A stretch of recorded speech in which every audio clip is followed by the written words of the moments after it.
Man, we really had it good in the 2000s with Transformers, didn't we? After Beast Machines effed everyone over, wasn't as well received as Beast Wars, Hasbro and Takara looked at each other and said, filler series? Filler series. See, Beast Machines kind of burned Japan to the ground more so than America, so Takara had already started working on a show and toy line called Car Robots that would later become RID in America, bringing back old school characters since the first time, 6 years, which had on one side G1 fans celebrating to get back to normalcy, and had some of the Beast fans on the other hand going, but all the same, they brought back hella repaints from G1, Machine Wars, that good shit from G2 as repaints, and a lot of Beast Wars Transmetals as bad guys. But the upside to this was all the main Autobots got new figures, and man, were they cool. Today, I want to talk about the Transformers RID Autobot brothers. First off, with vehicle modes, I want to start out with X-Brawn, mainly to get him out of the way so we can get to the good stuff, but not to say that he's bad or anything. This vehicle mode is just fine. It's just a little SUV, which is kind of funny when you realize the whole brother metaphor thing with him being the oldest. It makes sense, which means he would have the car to take the kids out around in, unless he doesn't have kids and that's a shaggin' wagon. Oh, we are getting ahead of ourselves here. It's honestly real detailed with the headlights and grille and the spare tire on the back, with slightly molded in taillights. You can barely see them though. And hey, there's even a brush guard. For those of you who know this figure, don't go to the comments. I already know what that's for, okay? I'm not that stupid. Feature-wise, as to be expected, he rolls pretty good on his own, with, I might add, rubber tires, and a feature that predates alternators. An opening hood as well as opening doors on the side. That is a really cool touch. Only problem is his head's completely visible now. You know, as weird as this is, it's still accurate. He does it on screen. Next up is Prowl for vehicle modes, and he is undeniably a Lamborghini Diablo. That's also a police car. Being a criminal justice major, the only way that I can find this to be possible is that this is a pure pursuit vehicle, and if he did pull someone over to arrest them, he'd have to wait for the paddy wagon to show up to take them. Nevertheless, this is a cool vehicle mode. Believe it or not, this exact Prowl has actually been reviewed before on YouTube. This was once TJ Omega's that I had bought from him on eBay, and I thank him very much for putting that up for a listing. Detail-wise, he's pretty loaded up. He's got a nicely molded in light bar on top, as well as cool looking wheels which are 100% accurate to the Diablo. You also got to look at the inside of the cab section where you can see, spoilers for transformation, but seats made out of the feet. Hey, that rhymed. But we also have to consider the police kanji on the side with the black trim as well. You may also notice I kind of had a hiccup with panel lining way back when, but oh well. And on top you have the American version's Autobot logo.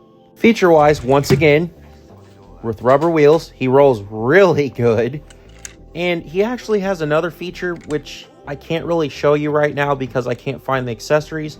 But he's got this, turbo boost thing with his launchers that you can attach to the spoiler. Also, you can kind of fudge him opening the doors, but they're not really meant to do that. But you can still try, albeit failing trying. Next up is Sideburn, and I actually really like this guy. He's a Dodge Viper, that's kind of obvious, and he's a very, very accurate one at that. I actually have the red version, Super Sideburn, which is basically just a powered up Super Saiyan version of him because... And I can hear a lot of you thinking that this probably looks like Rodimus, and you're right, it does. And that's the only reason I could possibly think that they would repaint the Classics 06 Rodimus into Sideburn for fun. And we've come full circle.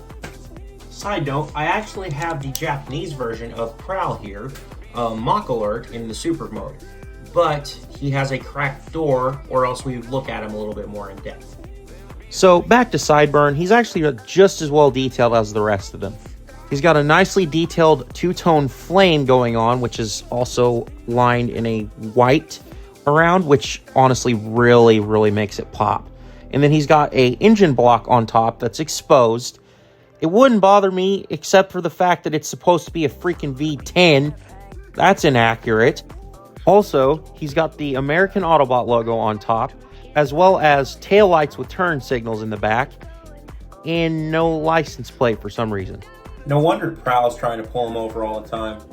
Feature-wise, yeah, he rolls just as well as the rest, and his doors open up. Yeah, he's kind of the least complicated in vehicle mode as the rest of them.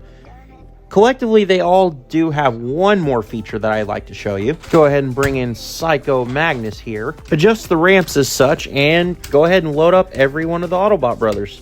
And it looks really nice as you're doing it, and it feels good as you're doing it. Finish off with Sideburn in the back, and now you've got a great homage to G1 Magnus. And this looks great. I didn't get to show it in my Magnus video at the time because, well, I couldn't remember where I put the figures.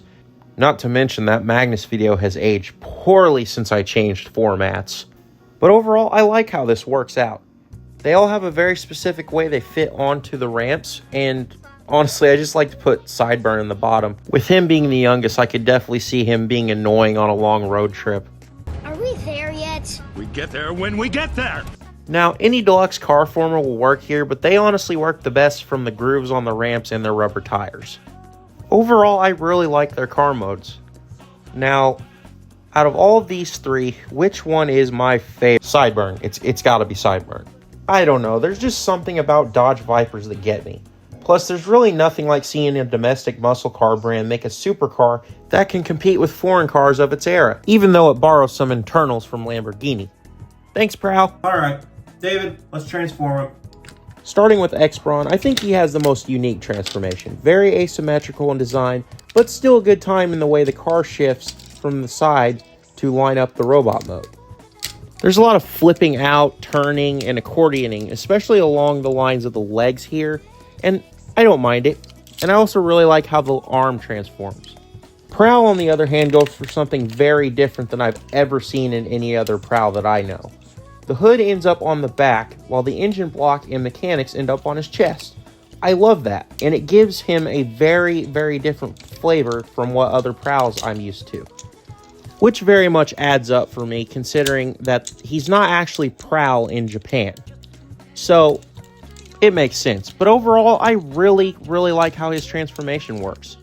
But Sideburn, Jesus Christ.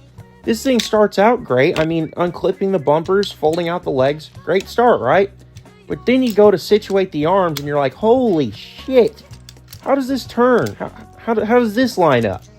I got the chest folded down, but why is this arm not lined up? Now you got to do it all over again until you realize this robot mode's actually pretty cool. They actually all are. X-Brawn's robot mode is very interesting because, as I said earlier, it's asymmetrical and he looks all the cooler for it. Specifically, you've got the right arm, which has a molded-in arm, which is weird.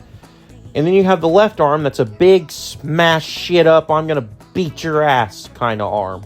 The only problem is, it's kind of a pain in the dick to get back in when you're trying to go back to vehicle mode, but I can live with it. Damn it. There's a lot of stuff you don't see in vehicle mode here, and that's great.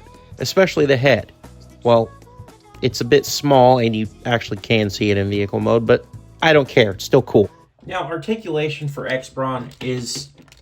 It's good. It's good. His head is on a swivel. I mean, it's on a ball joint from Transformation, but you're only going to get a swivel out of it. Shoulders are universal. They go all the way around, almost completely unhindered, especially this one. Well, this one's actually not. It's a ball joint. So it goes all the way around, in and out as well. You can kind of get that going on from Transformation too. That's a little bit of a bonus. But yeah, this side's universal compared to this one. So the doors are hinged to move around and out of the way. The elbow is on a universal joint, and it has the bicep has a swivel as well, which is really nice. And then the big screw you hand has a wrist ball joint and a swivel, so you can get plenty out of that.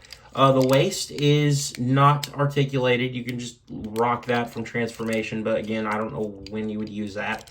The legs are on ball joints as well, so they can have good enough range of motion. You get really good kicks in, frontward and back. You can kind of fudge it if you move the back kibble out of the way. The knees are kind of double jointed. You can get that whole thing going on from Transformation, sure. And then you can move this how you want. So yeah, he is honestly well articulated for his time, and honestly kind of ahead of his time, if I'm being honest with you. I'm really happy with X-Brawn. Feature-wise, he keeps it relatively simple. Remember that fist that's molded in on his arm? Well, there's a reason for that, because it's not technically a fist. It's a missile launcher. And you're supposed to plug this gun barrel in, and basically what you get is this handheld rifle type thing that has a bit of a bent barrel, but it still works, and you see it on screen firing the normal way. And honestly, it looks pretty cool in his arm. Also, you can launch it. Damn it. He also has this blade that's actually really cool. I just can't seem to find it right now. Speaking of blades, the brush guard popped off earlier, and you can actually put it in his hand here and make like some kind of small like razor blade thing. And I think it works pretty well. As for Prowl, here's a secret. He's tied for my favorite Prowl design with Samurai Prowl. He's just so unique compared to how the rest are. Also, I'm a little biased because this was actually the first appearance of Prowl in my favorite stop motion series by TFX Productions. I recommend everybody check this out. It's a really fun series to watch, and Prowl is just a badass. Smooth, Prowl. He deserved it. That's not how we do things. Yeah. Oh yeah, and another thing with this Prowl, his origins aren't a migraine, Prowl 2, you piece of shit. In terms of detailing, he's got very unique style to him. The head sculpt is very unique for what Prowl usually looks like, almost like he's wearing a golf hat. That's cool. The chest of the robot mode has the signature car robot molded in Autobot logo, which is basically the brothers version of the spark crystal that the Predacons trio have. I really like how it works. It gets even better when you realize in his super form, it's gold. Brilliant. Also here, he would usually have the launchers that were in vehicle mode, but I still can't find them for some reason. Now, articulation with Prowl is just about as good as X-Brawn, if not a little better. The head's also on a swivel. The shoulders are ball jointed all the way around. You can go up as well. You've got a universal joint right there, but that's more for Transformation, but it still works in really well with the elbow. Speaking of which, the elbow is on a ball joint as well as so you can swivel that, blah, blah, blah. And that's more or less your bicep swivel there. And this has a weird play right here as well. So, yeah, you can do that. And then the arm on that side is exactly the same, even though it's asymmetrical. No waist swivel to speak of due to Transformation, but the knees are also ball jointed and the hips are ball jointed. And the ankles are ball jointed here and here. Yeah, this guy's kind of a ball joint fest, but hey, it really gets the job done, and you can pose him just fine.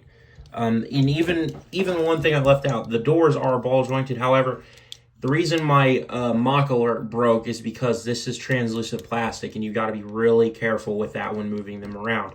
But you handle it with care, you can move it out of the way just fine, and he poses his legs really well. So overall, this is a well-articulated figure. I cannot complain. And to round things off again, we've got Sideburn. As messy as the Transformation was, this robot mode's alright. Well detailed, good looking, but also asymmetrical like X-Brawn. A prime example of this is if you look at the face. Look at that. There really is almost nothing else like it in Transformers. Yes, I said almost. We will get to her eventually. But yeah, if you look at the head, on one side it's kind of normal, but on the other side it's like he's wearing a Scouter from Dragon Ball. That's absolutely awesome. It's over 9,000! Moving down the body, you'll notice the arms are actually shaped differently, with one shaped like this, and the other one like this, with the Autobot symbol molded in. You guys have been hearing me say throughout the review that the molded in one is a car robot thing, because America decided to redundantly print on Autobot logos on all three of them, despite this line being called Robots in Disguise. I mean, it's not any worse than putting straight up Transformers on other figures. One other thing we got to talk about with this guy, he is freaking Kibble City. I mean, yeah, you can tidy him up a little bit on the back here, but man, that is a little bit excessive. I can let the roof go as some kind of shield, so brownie points there, I guess. Now, as for features, the rear end of the car detaches and you can use that as a blaster. Now, yes, blasters are cool and all, but why did they have to make it part of the car? I hate when they do that. They did it with Cybertron Megatron, and if you lose it, you can't use his car mode. Ugh. Also, I wanted to show you his dagger gun, but it just randomly disappeared before shooting. Don't know what that's about. Now, surprisingly for him having this much kibble, he can actually pose really well. Articulation-wise, he's got a ball-jointed head on one of those ball joints that come out of the head rather than the other way around. I don't know what's up with that. You can get these out of the way. They're all on ball joints, so you don't have really much of a problem getting them out of the way. The shield, just move it up, and then you got full range out of the arm, and that's great. I am so pleased with that. And then the elbow goes all the way in, but no wrist articulation. Oh well, it's a 2000s figure. There is a waist swivel for the first time on these. The youngest child wins on that. He's got bicep swivels on both arms, and then we get down here, and he's got a double jointed knee, as well as ball jointed ankles. So he is honestly loaded with the good stuff, despite being a kibble fest. I cannot complain. Sideburn is well articulated, and he is honestly a great addition. To wrap things up, these three are a lot of fun. They've honestly aged really well for where they are in terms of engineering. And honestly, I don't know if modern versions could top these. With that being said, we know that Sideburn is on the way considering we already got Shadow Striker. So I suppose we can assume at this point that Prowl and X-Brawn are on the way, right? Now, for the way they look in terms of these guys, I would probably go for the super versions. They're just really cool. But if you can grab the originals, go ahead and get them for research purposes. I'm just saying, these guys are a really fun set, and if you grab one, you gotta grab them all. As always, guys, I've been Treebot Reviews. Thank you so much for watching. If you liked the video, like, subscribe, share it with your friends, and I'll see you all in the next one. Keep growing your collections.